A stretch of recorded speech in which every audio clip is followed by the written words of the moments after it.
இன்றைய தருணம் முக்கிய செய்திகளாக 3 விடயங்களை பற்றி பார்க்க போகின்றோம். தேர்தல் காலங்களில் நம்ம வாக்கு செலுத்தும் போது நேரடியாகவே சென்று வாக்கு செலுத்த வேண்டும். இலங்கையில் இருந்து வெளிநாடுகளில் சென்று அங்கே வேலை நிமித்தம் காரணமாக வேலை செய்து கொண்டிருக்கிற நம்முடைய உறவுகள் வாக்கு செலுத்த முடியாது. ஏன்னு சொன்னால் இங்கே நேரடியாக அவங்க வாக்கு செலுத்தினால்தான் அது செல்லுபடியான வாக்காக மாறும். ஆனால் எதிர்வரும் காலங்களில் புலம்பெயர்ந்த நாட்டில் இருக்கக்கூடிய உறவுகளும் வாக்குகளை செலுத்தலாம் அப்படின்ற மாதிரி ஒரு மகிழ்ச்சியான செய்தி ஒன்று இப்பொழுது வெளியாக இருக்கின்றது. இது தொடர்பாக தான் நம்ம டீட்டெயில்ஸாக பார்க்க போகிறோம். அடுத்து பார்த்துட்டிங்கன்னா நம்ம இந்தியாவுக்கு பிரயாணம் செய்ய போகிறமாக இருந்தால் ஆரம்பத்தில் ஒரு சேவை நிறுவனத்தோட தொடர்பு கொண்டு சாதாரணமாகவே விசாக்களை பெற்றுக்கொள்ள முடியும். ஆனால் தற்போது பார்த்துட்டிங்கன்னா நம்ம இலகுவாக அந்த விசாக்களை பெற்றுக்கொள்ள முடியாது. சில சட்டத்திட்டங்களுக்கு அமைவாக நேரடியாக இனி வரும் காலங்களில் விசாக்களை பெற்றுக்கொண்டு நாம் பிரயாணங்களை மேற்கொள்ள வேண்டும். அது மட்டும் இல்லை, 3வது விடயம் பார்த்துட்டிங்கன்னா ரணில் விக்ரமசிங்கே தொடர்பாக அடிக்கடி பல செய்திகள் வெளியாகி கொண்டிருக்கின்றது. அந்த வகையில் ரணில் விக்ரமசிங்கே பொது நிதியை பயன்படுத்தி இருக்கின்றார், இவரை அரெஸ்ட் பண்ணணும் அப்படின்ற மாதிரி அந்த வாக்குவாதங்கள்லாம் வழக்குகள்லாம் போய்கொண்டிருக்கிற அந்த நேரத்தில் நேற்றைய தினம் வழக்கு இடம்பெற்றிருக்கின்றது. அப்போ நேற்றைய தினம் இடம்பெற்ற வழக்கில் இவர் சமர்ப்பித்த மருத்துவ அறிக்கை தப்பாக இருக்கின்றதாகவும் 36 மணித்தியாலத்துக்குள்ளே 16 மில்லியனை இவர் செலவு செய்திருக்கிறார் அப்படின்ற மாதிரி நேற்றைய தினம் மனுதாரர் தரப்புக்கும் பிரதிவாத தரப்புக்கும் இடையிலான நேற்றைய தினம் கடுமையான வாக்குவாதங்கள் இடம்பெற்றிருக்குது. இது சம்பந்தமாக தான் நம்ம டீட்டெயில்ஸாக பார்க்க போகிறோம். நான் உங்கள் சதீப். முதலாவது நாங்கள் பார்க்க போகிற விடயம் பார்த்துட்டிங்கன்னா தேர்தல் காலங்களில், அதாவது ஜனாதிபதி தேர்தலாக இருக்கலாம், நாடாளுமன்ற தேர்தலாக இருக்கலாம், இல்லை ஏனைய தேர்தல்களாக இருக்கலாம், நாம் வாக்கு செலுத்தும் போது நேரடியாக சென்று நம்முடைய வாக்குகளை செலுத்தி கொள்ள வேண்டும். நம்ம வெளிநாடுகளில் தொழில் புரிஞ்சமாக இருந்தால் நம்மளுடைய வாக்குச்சீட்டு நம்மளுடைய வீடு தேடியே இருக்கும். ஆனால் நம்ம அந்த வாக்கை செலுத்த முடியாது. அப்படி வேறொரு நபர் கொண்டு செலுத்தினாங்கன்னா அது சட்டத்துக்கு புறம்பானது. ஆனால் நாம் இப்போ வெளிநாடுகளில் வேலை செய்தாலும் புலம்பெயர்ந்த நாட்டில் இருந்தாலும் வாக்களிக்கும் உரிமை நமக்கு வழங்கப்படும் என்று நம்புவதாக வெளிநாட்டு வேலைவாய்ப்பு மற்றும் சுற்றுலாத்துறை அமைச்சர் விஜித ஹேரத் தெரிவிச்சிருக்கின்றாங்க. இதுவும் வெளிநாட்டு வேலைவாய்ப்பு பணியத்தில் ஒரு கூட்டம் இடம்பெற்றிருக்கின்றது. இந்த கூட்டத்தின் போது அவர் உரையாற்றும் போதே தெரிவிச்சிருக்கின்றார்.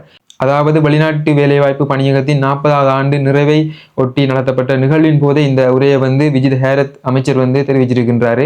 பொது நிர்வாக அமைச்சினூடாக ஏற்கனவே இது தொடர்பான நடவடிக்கைகள், இது சம்பந்தமான தீவிரமான வேலைப்பாடுகள்லாம் இடம்பெற்று கொண்டிருக்கின்றது என்றும் விஜித ஹேரத் தெரிவிச்சிருக்கின்றார். அதோட பொது நிர்வாக அமைச்சகம் இதற்கு தேவையான நடவடிக்கைகள், தேவையான விடயங்கள் சம்பந்தமாக ஏற்கனவே தயார்படுத்தப்பட்டு வருகின்றது என்றும் விஜித ஹேரத் தெரிவிச்சிருக்கின்றார். அத்தோட பொது நிர்வாகம் இதற்கெண்டே ஒரு சிறப்பு குழுவையும் நியமிச்சிருக்கின்றாங்க. வெளிநாட்டில் வேலை செய்து கொண்டிருக்கிற நம்முடைய இலங்கையர்களுக்கு பங்களிப்பு ஓய்வூதிய முறையை எதிர்வரும் காலங்களில் அறிமுகப்படுத்துறதுக்கான சட்ட நடவடிக்கைகளும் இடம்பெற்று கொண்டிருக்கின்றது அப்படின்ற மாதிரி விஜித ஹேரத் அமைச்சர் தெரிவிச்சிருக்கின்றார். வெளிநாட்டு வேலைவாய்ப்பு பணியகத்தின் 40வது ஆண்டு நிறைவை ஒட்டி நடத்தப்பட்ட நிகழ்வின் போது உரையாற்றும் போது தெரிவிச்சிருக்கின்றார். அடுத்த 2வது விடயம் பார்த்துட்டிங்கன்னா, நம்ம இந்தியாவுக்கு பிரயாணம் செய்ய போகிறோமாக இருந்தால் சாதாரணமாக சேவை வழங்குவதூடாக நம்ம விசாக்களை பெற்று நம்ம ஆரம்பத்தில் பயணங்களை செய்து கொண்டிருந்தோம் நாம. ஆனால் இப்போது பார்த்துட்டிங்கன்னா இலங்கைக்கான இந்திய உயர்ஸ்தானி காரியாலயம் ஒரு அறிக்கை ஒன்று வெளியிட்டிருக்காங்க.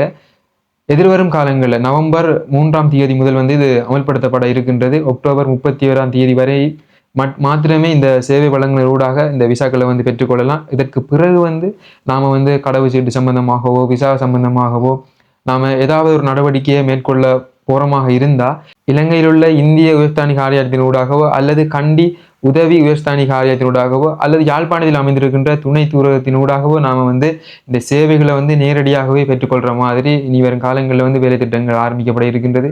நம்ம இதற்கு முன்னாடி நம்மளா போகிற மாதிரி போக முடியாது. இனி நேரடியாகவே இந்த உயர்ஸ்தானி காரியாலயத்தினூடாகவோ துணை காரியாலயத்தினூடாகவோ நாம் விசாக்களை நம்முடைய கடவுச்சீட்டுகளை இது சம்பந்தமான நடவடிக்கைகளை பெற்றுக்கொள்ள வேண்டும் அப்படின்ற மாதிரி இந்தியாவில் இருக்கக்கூடிய இலங்கை உயர்ஸ்தானி காரியாலயம் ஒரு அறிக்கை ஒன்றில் இதை தெரியப்படுத்தி இருக்கின்றாங்க.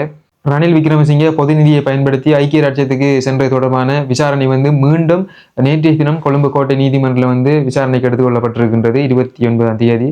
இது சம்பந்தமான தகவல் தான் நம்ம இதில் அப்படியே பார்க்க போகின்றோம். நேற்றைய தினம் மனுதார தரப்புக்கும் பிரதிவாத தரப்புக்கும் இடையிலான நிறைய வாக்குவாதங்கள் இடம்பெற்றிருக்கின்றது. இந்த வழக்கில் ரணில் விக்ரமசிங்கே தொடர்பாக சமர்ப்பித்த மருத்துவ அறிக்கை எல்லாமே போலி அப்படின்ற மாதிரியும் மருத்துவமனைக்குள்ள ரணில் விக்ரமசிங்கே அவர்கள் மருத்துவர்களோட செல்வி எடுத்து கொண்டதாக தகவல்கள் இப்பொழுது வெளியாகிருக்கின்றது. அது சம்பந்தமாக தான் பார்க்க போகின்றோம்.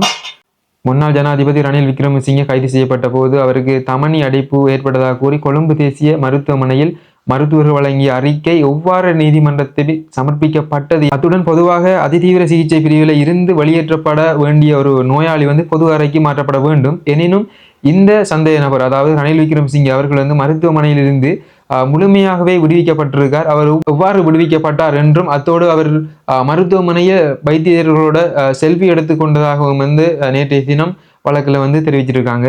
ரணில் விக்ரமசிங்கே வந்து அதிதீவிர சிகிச்சை பிரிவில் இருந்து கொண்டிருக்கும் போது போரிஸ் ஜோன்சனின் புத்தகங்களையும் வந்து வாசித்திருக்கின்றார். ஒரு அதி தீவிர சிகிச்சை பிரிவில் இருந்து கொண்டிருக்கிற நபர் எவ்வாறு புத்தகங்களை வாசிக்க முடியும் அப்படின்ற மாதிரியும், அதோட வந்து இவர் மருத்துவமனையில் அனுமதிக்கப்பட்டிருக்கும் போது பல நபர்களோட கையடக்க தொலைபேசியின் ஊடாக எல்லாம் வந்து இவர் பேசி இருக்கின்றார், கலந்துரையாடி இருக்கின்றார் அப்படின்ற மாதிரியும் இவருக்கு மேலே வந்து இப்போ குற்றச்சாட்டுகள் வந்து வைக்கப்பட்டிருக்கின்றது. அத்தோட ரணில் விக்ரமசிங்கே வந்து சாதாரண சந்தேக நபரே அல்ல எனவும் இந்த வழக்குகளில் வந்து பேச்சுவாதங்கள் வந்து இடம்பெற்றிருக்கின்றது. 36 மணி நேரத்துக்குள்ள 16 மில்லியன் பொது நிதியை இவர் தவறாக பயன்படுத்தியிருந்தார். எனவே இது சம்பந்தமான எல்லா அறிக்கைகள் எல்லாம் வந்து மீள் பரிசோதனை செய்து இவரை வந்து கைது செய்யணும் அப்படின்ற மாதிரி நேற்றைய தினம் வழக்கு வந்து இடம்பெற்றிருக்கின்றது.